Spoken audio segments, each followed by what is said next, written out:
هلا بنات، شلونكم؟ شخباركم؟ رجعت وياكم بفيديو جديد وروتين جديد. وهذا كان يوم قبل راس السنة.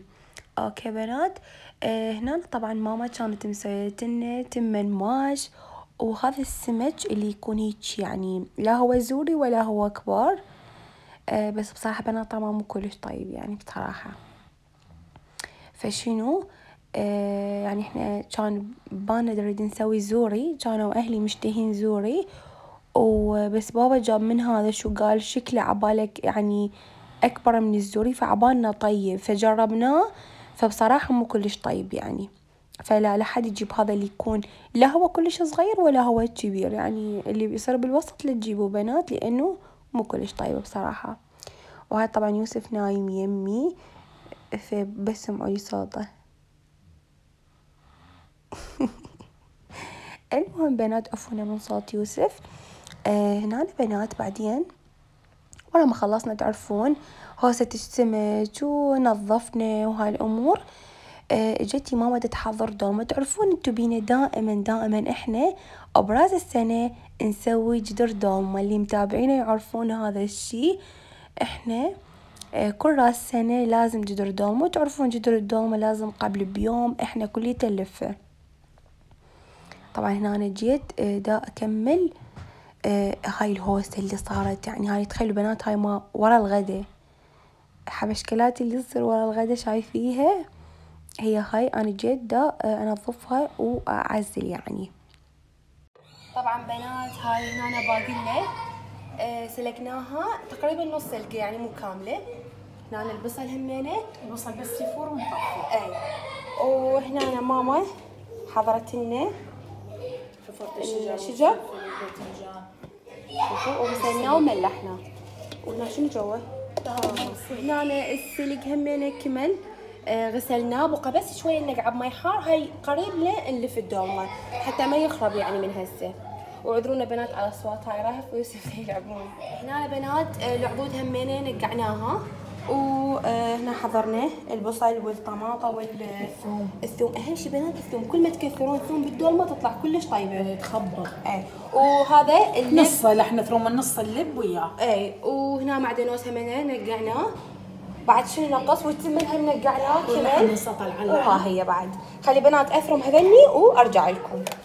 وهنا الحشوة صارت عندنا جاهزة مثل ما تشوفون، كليتها خبطناها سوية، ضفنا شوية معجون ليمون دوزي، فلفل اسود، والله بعد شنو ضفنا، بس ما ضفنا بهارات، بس هذني ضفناه وشوية شطة. هنا أنا جيت أحضر الغراض الماما على الميز على مود تبدي تلف الدولمة. كل مرة أني ألف وياها، بس هالمرة لا كان عندي شغل، فقلت ماما تلف الدولمة وأني راح أكمل شغلي، لأن هيك بنات سويت تنظيفة مال قبل راس سنة، يعني باش راح تجي أختي وهاي. فشنو سويت أني؟ نظفت البيت بس هيك قسمته، يعني ما نظفته كله سوى بالبداية، كملت المطبخ وبعدين صعدت على الطابق الفوق، وهمنا الجو كليته رتبت، يعني هذا التنظيف العميق مثل ما نقول، مو التنظيف العادي. بين ما ماما كملت لف الدولمة. شوفوا بنات ماما طبعا من تلف الدولمة بنات تحب ترتبها، يعني ما تحب شي كل شي قدامها تلفه وتحطه بالجدرية، لان بالنهاية اوكي حتى راح تطبخوها من تقلبون الدولمة، يعني ما اعرف يطلع شكلها مو كلش حلو وتنمرد. وشوف بنات هنا ماما تأشر لكم وتقول لكم انه لا ترسون يعني لا تحشوها زايد تمن وهاي، لان بالاستواء راح يعني يطلع، تفهمون شلون، راح يخرب الشكل.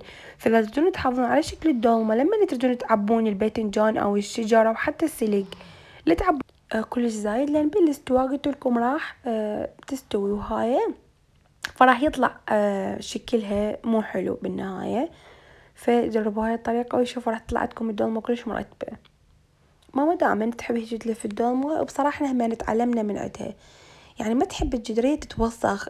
اكو ذول يلفون ويطلعون تمن منا والجدرية تتليص تمن، وحتى اذا تمن يبقى زايد يحطوه فوق الدولمة، فباعتبار على قولة ماما خوب على شنو دلف الدولمة ودين تعبيها، خوبوا الحشو روحوا طبخوه واكلوا. فإنه صدق واحد يجي يلفها حتى من ياكل ياكل قطعة قطعة وتكون شكلها كلش مرتب وحلو. أنا جيت أنا صورت اللي أنا كلش يعجبني أبا على ماما لما تلف الدولمة، أنا تلفها كلش صغيرة وحلوة وناعمة. مثل ما تشوفوا ماما حتى يعني المزروفة المزقوقة هي ترتبها تطبقها، لو مرات يعني ما أعرف فيها تسويها، المهم تطلع مرتبة. هنا بنات ثاني يوم شوفوا اتريقت، ويعني هذا كان الريق مالتنا، لأن البارحة خلاص تعبنا يعني ورا ما ماما خلصت الدولمة أنا تقريبا كملت مو كل الشغل، يعني كملت جزء من الشغل، فنمنا بعد. وهنا ثاني يوم ماما سويت لنا بيض سلق، وسويت لنا هذا الجبن بنات كلش أحبه، اسمه جبن المزرعة، طعمه كلش طيب وحتى يفيد أهل الدايت، وطعمه طيب. أهل الدايت أهل الضغط كليته يفيدهم لأنه هو مو مالح. أنا كلش أحب طعمه، بالأخص لما ويا الخيار والطماطة يصير طعمه يجنن. أنا بصراحة أكلت الجبن والخيار، يعني ما أكلت بيض. تدرون ما أحب أكل بيض أول ما أقعد، يعني ما أحب أكل البيض وحده، بس عادي أحب أكله ويا البيض والطماطة أو بيض وبوتيتا وهيجي، بس بيض وحده يعني مثلا سلق أو طق وهاي ما أحب أكله أول ما أقعد. يعجبني أكله بالعشاء بصراحة بنات، بس الصبح لا ما يعني ما أتقبله. المهم هنا ماما رشت شوية شطة وشوية ملح، يعني هذين قطعتهن إلنا. وهالبيض هاي مالت ماما تحب تحطها باللفة يعني تقطعها، بس الباقي قطعته إلنا. قلت يلا ماما سوينا هاي اللفة للمتابعين. بنات اللي وصل لهاي الدقيقة خليه لأنه أكو بنات ينسون يحطون لايك، فيلا بنات هسه بسرعة حطوا لايك. اللي ما مشتركة بالقناة خلي تشترك بالقناة وتفعل الجرس على مود يوصلها أي شيء أنزله يوصلها الإشعار.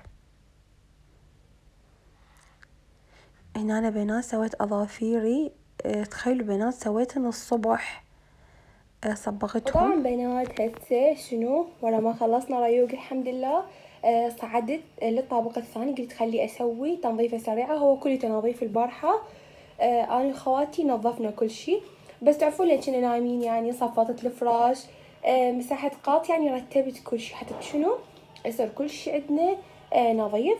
والجو أكيد إحنا من البارحة كملنا وحضرنا كل الشغلات. طبعا من هسه الدنيا محتفلة، ساعة تقريبا بالستة العصر وساعة.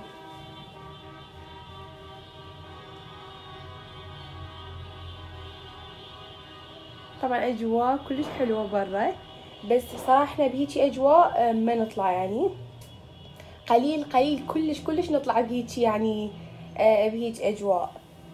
يعني دائما تصير احتفالاتنا أكثر شي بالبيت، ننجمع قبل ما كنا صغار تعرفون ببيت الجد نحتفل وهاي.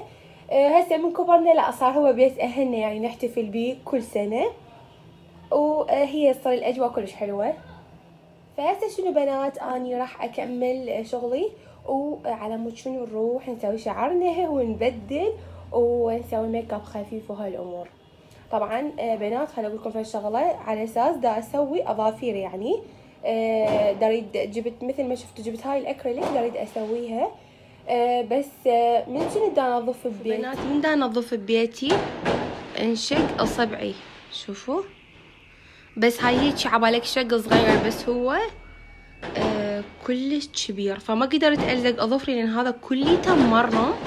فيلا اكتفيت بالصبغ، قلت الله ما قاسميني واني اسوي اكريليك. باعوا بنات هذا كله مرم يأذيني. وهسه حضرنا ملابس يوسف على مود ابدله. شوفوا بنات هذا القميص مالته جبته جديد من شيئين بنات، يجنن نوعيته والخامة مالته فتشي كلش مرتب وراقي. شوفوا الخامة مالته كلش حلوة، وهمينا على كريسماس حتى شنو احمر. فهنا أنا رحت سبحت يوسف وبدلت له وقوش سوارة شعره لأنه يخاف من الشسوار، بس على مود إنه ما أريد شعره منقع. شوفوا بنات هاي الكشخة مالتنا بالبيت أنا وماما لبسنا يعني تراك سودات وهاي الأمور. بعدين نزلت جوا لقيت ماما طابخة دولمة ومخلصة ومطافيتها من قبل نص ساعة. أنا دلعب بالجدرية. وهنا أنا ماما حضرت لنا الجاجيك وسوت لنا حمص. بس أنا ما لحقت أصورها لما سويت بصراحة، لأنه التهيت فوق بين ما سويت شعري بين ما مكياجت هاي الأمور كلها كملتها وبعدين نزلت. صدق بنات هسه أكو بعض من البنات راح يقولوا لي ليش ما محتفلة ببيتك أو ويا زوجك أو يعني دائما تحتفلين ببيت أهلك. خلي أقول لكم ليش. أول مرة أشوف بنات الدولمة هنا أنا جدا أحضر الصينية. يعني هنا أنا ماما طلعت لنا الخبز همينة. طبعا بنات الخبز جبناه قبل بيوم، تشوفوا شوية بارد لأن قلنا خاف ما نقدر نطلع يعني، فحضرنا كل شي قبل بيوم. وهنا أنا بعدين جدي أختي وهاي وقلبنا الدولمة على مود نتعشى، يعني صارت على العشاء. أي بنات خلينا نرجع هسه. شوفوا بنات زوجي ما يقدر يحتفل، يعني هو ذيك السنة خطأ يحتفل ويانا، بس هو عنده دوام يعني عنده شغل، وأهل الشغل مالتهم شوية تفكيرهم يعني ما أعرف شنو أقول عليه، ما يحتفلون بيجي أجواء، ما عندهم هاي الأجواء، عندهم بس هاي المهم شغل أجواء عطلة ما أدري شنو، لا ما يصير يعني. فيعني بعد هو أول تالي هو هاي يعني رزقنا وهاي، فما نقدر يعني ما يقدر هو خطا يعوف الشغل على مود يجي يحتفل وهاي. العام خطا يحتفل وكلش تعب، يعني صارت تقريبا بالثنتين ما أدري بثلاثة يلا قدر ينام، وثاني يوم من الصبح عنده شغل، فشوي يصير تعب عليه كلش هواية. يعني هو قال لي لا روحي بيت أهلك على مود تتونسين وهاي، وهو خطية ما يقدر يجي، يعني انتظرناه على أساس يجي، بس خطية يعني رجع كلش تعبان. ظليت فاتحة وياها كاميرا قلت لي يلا عيش الأجواء ويانا واعتبر نفسك أنت ويانا. فيعني أنا كان بودي يعني أحتفل ويا زوجي أو زوجي يجي ويانا ببيت أهلي، يعني نحتفل كلنا سوية، بس شوية الظروف ما قدرنا. شوفوا لي بنات هاي الكيكة، هاي وصيناها بنات مرة السنة، كل شكلها حلو وأصلا طعمها همينة يخبل. كنت هنا دا أشوفكم التفاصيل. شنو رأيكم بنات؟ هالشي يعني بسيط ومرتب. وهنا أنا صورت يوسف. طبعا يوسف من شاف الشوكليت عشقة الشوكليت، أكل كومة وحاولت أمنعه، بس تعرفون الطفل من يشوف حلاء وهاي مستحيل نقدر نمنعه. هنا بنات بعدين قصينا الكيكة كليتنا، أني وماما وخواتي وبابا كليتنا قصينا الكيكة واحتفلنا براس السنة الجديدة.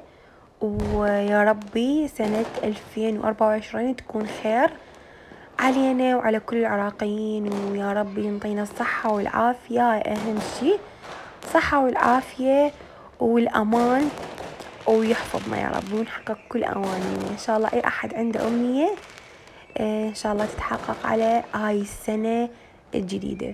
ويا ربي كل الطلاب ينجحون، بالأخص طلاب السادس، يا رب إن شاء الله ينجحون والله ما يضيع تعبهم. وهاي بنات نهاية الفيديو، أتمنى يكون عجبكم. لا تنسونا باللايك والاشتراك بالقناة وتفعلون الجرس. مع السلامة.